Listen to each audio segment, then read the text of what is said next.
वाहेगुरु जी का खालसा, वाहेगुरु जी की फतेह।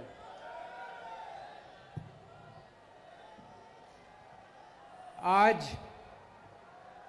पंजाब के कोने कोने से आए हुए मेरे भाइयों बहनों, माताओं, बुजुर्गों, बच्चों, आप सब लोगों को मेरा नमस्कार, सबको मेरा प्रणाम, सत श्री अकाल।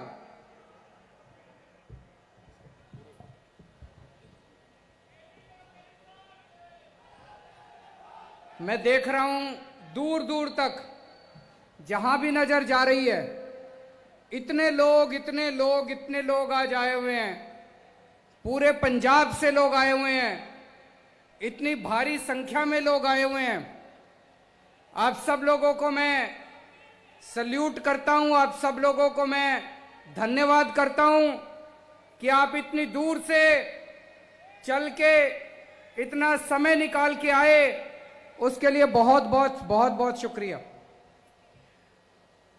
आज मैं आपके बीच में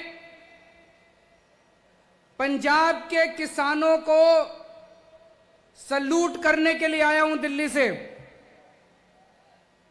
जिस तरह से केंद्र सरकार ने 3 काले कानून पास किए,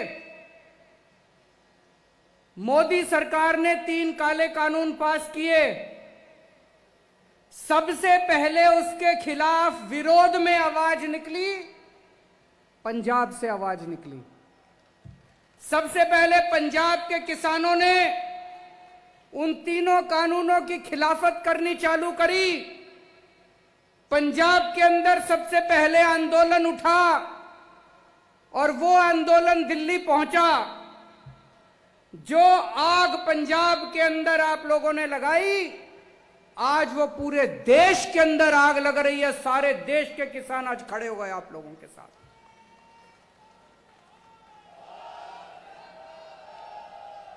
आज मैं पंजाब के किसानों को इसीलिए सल्यूट करने आया हूं। पंजाब वीरों की धरती है। ये आज नहीं, सदियों से जब अन्याय हुआ देश के ऊपर या पंजाब के ऊपर, पंजाब के लोगों ने उसमें लीडरशिप ली है। और इस बार भी तीनों कानूनों के खिलाफ पंजाब के किसानों ने लीडरशिप ली है। मैं सल्यूट करने आया हूं पंजाब के लोगों को कि अब केवल पंजाब के किसानों का आंदोलन नहीं बना, अब ये हर आदमी का, हर औरत का, हर बच्चे का आंदोलन बन गया है। और केवल पंजाब में नहीं, मैं दिल्ली से आया हूं, दिल्ली के घर घर के अंदर ये आंदोलन पहुंच गया है। मैं अभी सूरत गया था। सूरत में आम आदमी पार्टी बीजेपी से 27 सीट जीत गई है।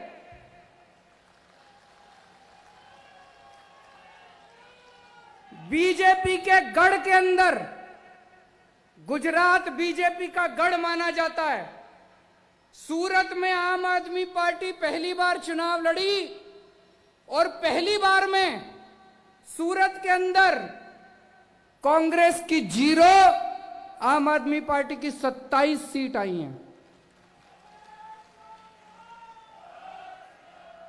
तो मैं अभी सूरत गया था।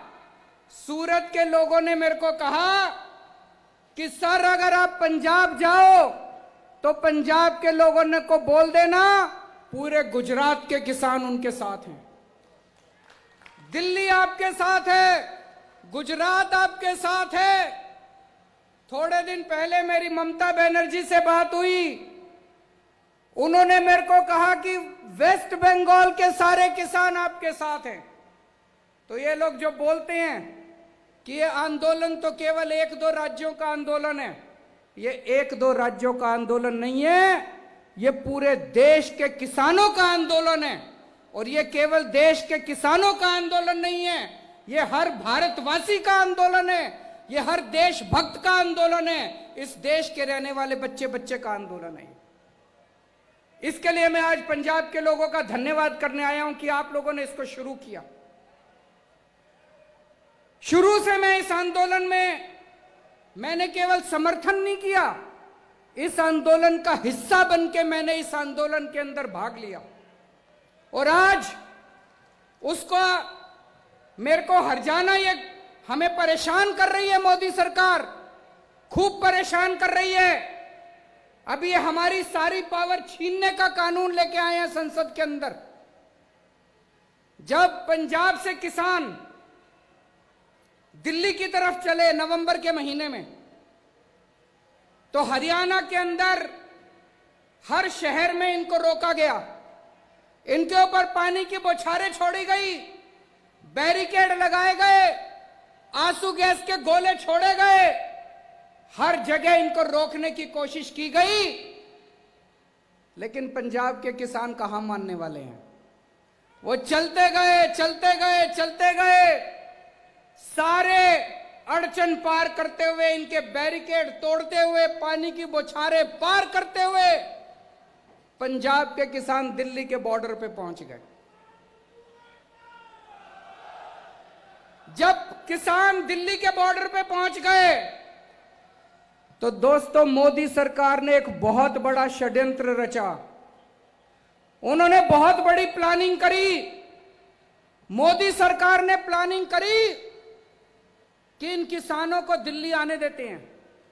जब ये दिल्ली आ जाएंगे तो 9 स्टेडियम, 9 बड़े बड़े ग्राउंड इन्होंने प्लानिंग करी, मोदी सरकार ने उनको जेल बना देते हैं और उन जेलों के अंदर पंजाब के सारे किसानों को डाल देंगे। वहां ये कई महीनों तक पड़े रहेंगे, इनका आंदोलन खत्म हो जाएगा। दोस्तों अपनी किस्मत अच्छी थी। उन स्टेडियम को जेल बनाने की पावर मोदी सरकार को नहीं थी, वो हमारी सरकार को थी। ये किस्मत थी, ऊपर वाले की कृपा है, वाहेगुरु जी की कृपा है कि स्टेडियम को जेल बनाने की पावर मोदी सरकार की नहीं थी। तो मोदी सरकार ने मेरे पास फाइल भेजी कि ये 9 स्टेडियम जेल बनाने हैं। मैंने पूछा क्यों बनाने हैं? बोले ये जो किसान आ रहे हैं इनको जेल में डालना है। तो दोस्तों हमने कहा हम नहीं जेल नहीं बनने देंगे। इन्होंने खूब फोन करे मेरे को, इन्होंने खूब दबाव डाला, खूब प्रेशर डाला, लेकिन हम नहीं झुके। अभी जर्नैल सिंह ने पढ़ के बताया, मैंने फाइल पे लिख दिया किसानों का आंदोलन अहिंसक है, इनकी मांगे जायज हैं, मोदी सरकार तुरंत इनकी मांगे मान ले और हम इनको जेल नहीं बनने देंगे। दिल्ली पुलिस की अर्जी हम लोगों ने खारिज कर दी, हम लोगों ने कैंसिल कर दी।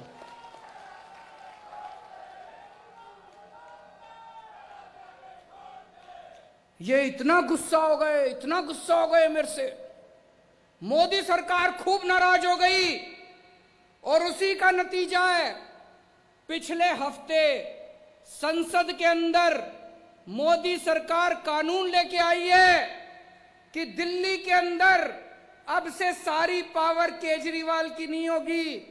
दिल्ली के अंदर अब से सारी पावर मुख्यमंत्री की नहीं होगी, सारी पावर गवर्नर की होगी, एलजी की होगी। सारे निर्णय एलजी लेगा। वो हमारी सारी पावर छीनना चाहते हैं। उनको लगता है अगली बार जब जेल बनानी पड़ी तो फाइल फिर मुख्यमंत्री के पास नहीं एलजी के पास जाएगी। पर दोस्तों चिंता मत करना, आपका बड़ा भाई, आपका बेटा, मैं वहां पे लड़ रहा हूं इन लोगों से, 6 साल से लड़ रहा हूं। मेरे को पता है इनसे कैसे लड़ना है। इनको कभी किसी हालत में किसानों के खिलाफ कोई एक्शन नहीं लेने देंगे। जब तक दिल्ली में मैं हूं, आप किसी बात की चिंता मत करना।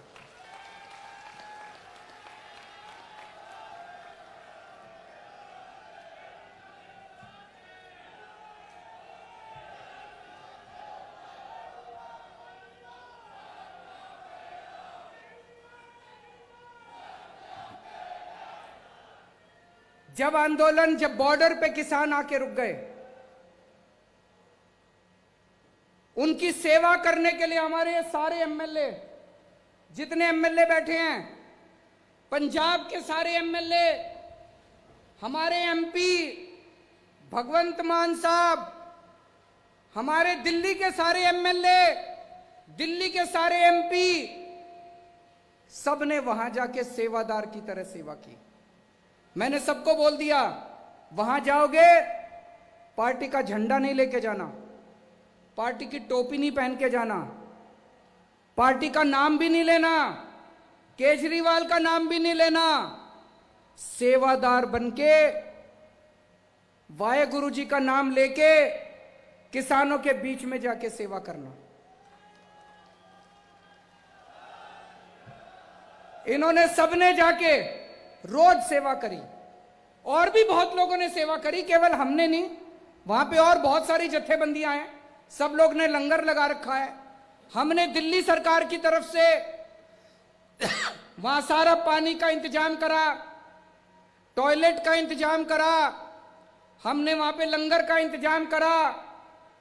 फिर कई बच्चे आए एक दिन मेरे पास, बोले हमें अपने पिंड में बात करने में दिक्कत होती है, सिग्नल कमजोर है।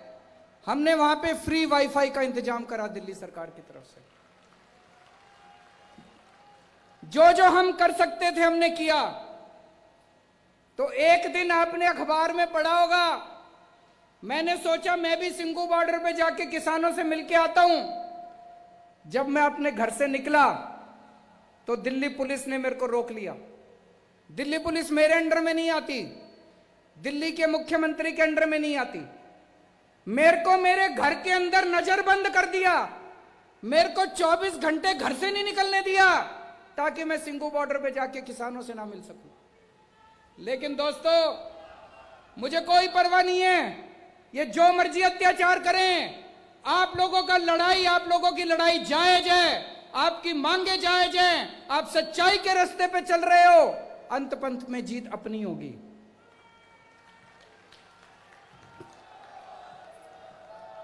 इन्होंने आंदोलन को, किसानों को बदनाम करने की कोशिश करी।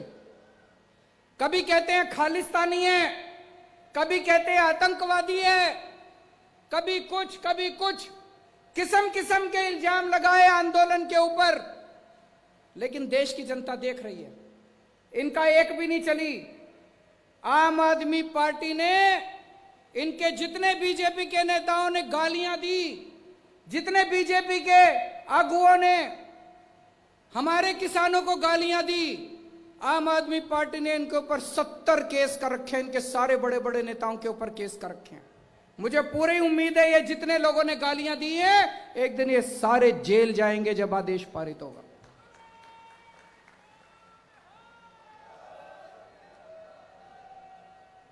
दोस्तों, 70 साल से इस देश के अंदर किसानों के साथ अन्याय हो रहा है, किसानों के साथ ज्यादती हो रही है।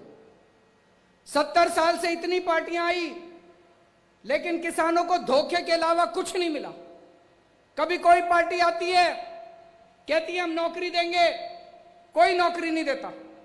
कभी कोई पार्टी आती है, कहती है हम कर्जा माफ करेंगे, कोई कर्जा माफ नहीं करता।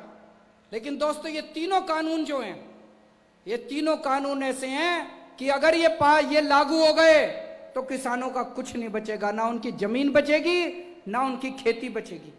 ये खेती उठा के बड़े बड़े पूंजीपतियों को, इनके जो दोस्त है, 3-4 दोस्त है, उनको उठाने की पूरी तरह इन्होंने तैयारी कर रखी है। आज से 4 साल पहले जब पंजाब में चुनाव हुआ था, तो कैप्टन साहब ने भी बड़े बड़े वादे किए थे कि नहीं किए थे? कैप्टन साहब ने कहा था स्मार्टफोन दूंगा, जिस जिसको स्मार्टफोन मिल गया जरा हाथ खड़ा करके दिखा दो, अपना फोन दिखा दो। कैप्टन साहब ने जिस जिसको स्मार्टफोन दिया है, किसी को नहीं मिला। कैप्टन साहब ने कहा था किसानों का लोन माफ करूंगा, कर्जा माफ करूंगा। किस किस का कर्जा माफ हो गया, जरा हाथ खड़ा करके बता दो। कैप्टन साहब ने कहा था बुढ़ापा पेंशन 2500 रुपए महीना करूंगा। जितने बुजुर्ग बैठे हैं, जिस जिसके 2500 रुपए हो गए, जरा हाथ खड़े करके बता दो। कैप्टन साहब ने कहा था हर घर में नौकरी दूंगा। किस किस को नौकरी मिल गई, जरा हाथ खड़े करके बता दो। आज ये मैं कार्ड लेके आया हूं, ये कैप्टन साहब ने ये कार्ड बांटे थे, नहीं बांटे थे? इस पे लिखा है बेरोजगारी भत्ता कार्ड, बेरोजगारी भत्ता कार्ड। इस पे लिखा है कैप्टन ने सौं चुकी, हर घर एक नौकरी पक्की। कैप्टन ने सौं चुकी, हर घर एक नौकरी पक्की। किस किस को नौकरी मिल गई दोस्तों? ये कार्ड कैप्टन साहब ने, ये कार्ड 20 लाख लोगों के घर में बांटे थे। 20 लाख नौजवानों को ये कार्ड दिया था। कैप्टन साहब ने कहा था मेरे को वोट दे दो, मेरी सरकार बन गई तो मैं नौकरी दूंगा, ये कार्ड ले आना, कार्ड दिखा के मैं नौकरी दे दूंगा। आज पंजाब के युवा उनके घर के चक्कर काट रहे हैं, एक आदमी को नौकरी नहीं मिली। मेरी आप लोगों से निवेदन है, ये कार्ड फेंकना मत, ये कार्ड रखे रखना। रोज सवेरे उठ के इस कार्ड को निकाल के देखना, यह आपको याद दिलाएगा कि आज से 4 साल पहले एक आदमी आपको धोखा देके वोट देके चला गया। ये कार्ड आपको याद दिलाएगा कि किस तरह से कैप्टन साहब ने आपको झूठ बोल के वोट लिया। ये कार्ड फेंकना मत। अगले 1 साल तक रोज सवेरे उठ के ये कार्ड देखना। मैं आपसे पूछना चाहता हूं कि अगर कोई आपको धोखा देता है तो आप क्या करते हो? उससे बदला लेते हैं। कैप्टन साहब ने आपको धोखा दिया, 1 साल के बाद उनसे बदला लेना है नहीं लेना है? लेना है नहीं लेना? हाथ खड़ा करके बताओ जरा। जिसने धोखा दिया, पूरे पंजाब को धोखा दिया, ना किसी को नौकरी दी, ना किसी को रोजगार दिया, ना किसी का लोन माफ किया, ना किसी की बुढ़ापा पेंशन लगाई। अभी 2 दिन पहले एक टीवी चैनल, क्या नाम है आप, एबीपी गंगा, एबीपी चैनल वालों ने 2 दिन पहले एक सर्वे किया था। देखा था? सर्वे आया था। क्या था सर्वे में? 2 दिन पहले उन्होंने सर्वे किया था कि आज अगर चुनाव हो तो पंजाब में किसकी सरकार बनेगी। सर्वे में आया है कि पंजाब के लोग कह रहे हैं कि आज अगर चुनाव हो तो पंजाब के अंदर आम आदमी पार्टी की सरकार बनेगी। मैं नहीं कह रहा, सर्वे में आया है। एबीपी चैनल वालों ने सर्वे किया है।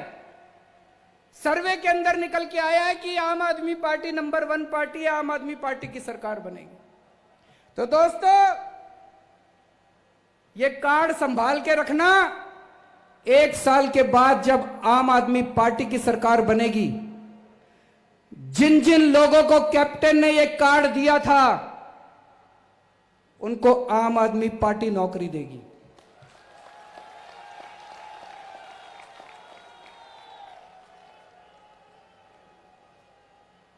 जिन जिन लोगों को कैप्टन ने ये कार्ड दिया था, जब तक नौकरी नहीं मिल जाती तब तक आम आदमी पार्टी की सरकार आपको बेरोजगारी भत्ता देगी।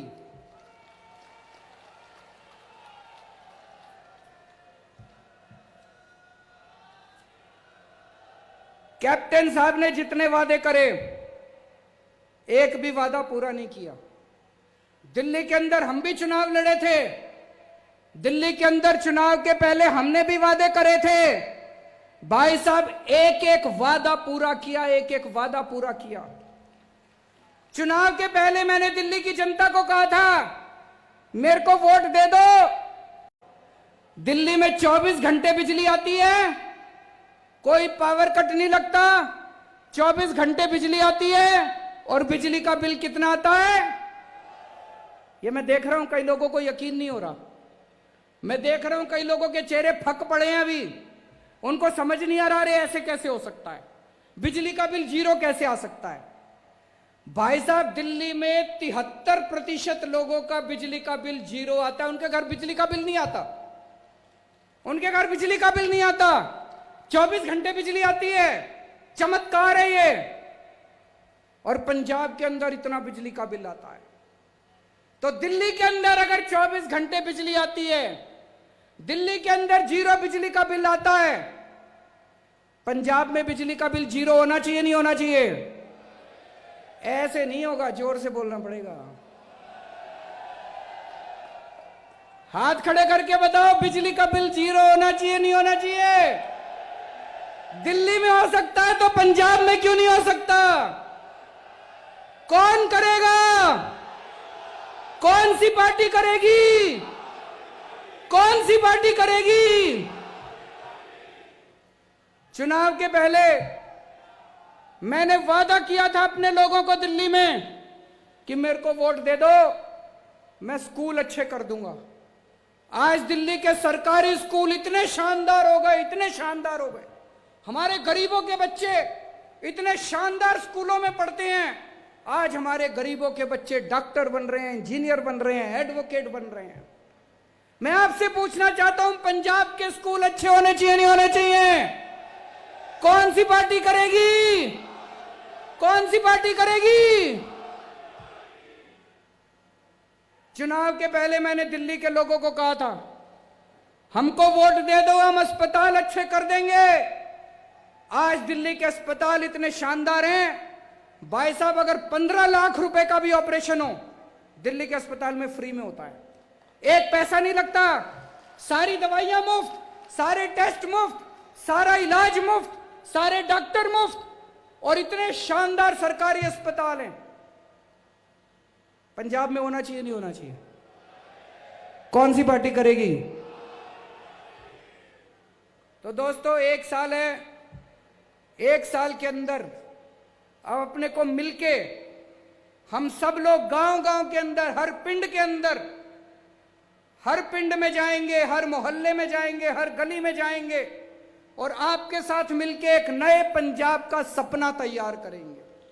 अपने को नया पंजाब बनाना है, अपने को खुशहाल पंजाब बनाना है, अपने को एक ऐसा पंजाब बनाना है जिसमें हर किसान खुश हो, हर मजदूर खुश हो, जिसमें हर व्यापारी खुश हो, हर आड़ती खुश हो, जिसमें हर आदमी, हर औरत, हर बच्चा खुश हो, जिसमें हर एक को अच्छी शिक्षा मिले, जिसमें हर आदमी को अच्छा इलाज मिले, जिसमें पैसे की तंगी की वजह से किसी की स्कूल बंद नहीं होनी चाहिए, किसी को अस्पताल इलाज नहीं बंद होना चाहिए।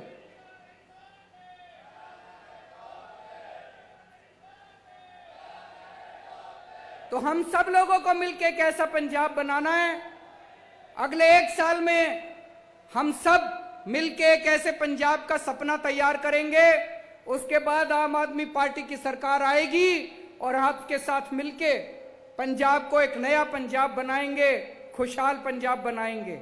एक बार फिर से मैं पंजाब के किसानों को कहना चाहता हूं, पंजाब के लोगों को कहना चाहता हूं, हम तन मन धन पूरी तरह से, मैं, मेरी पार्टी, मेरी सरकार किसानों के साथ है। और जब तक ये तीनों कानून मोदी सरकार वापस नहीं लेती, हम चैन से नहीं बैठेंगे। बोले सो निहाल।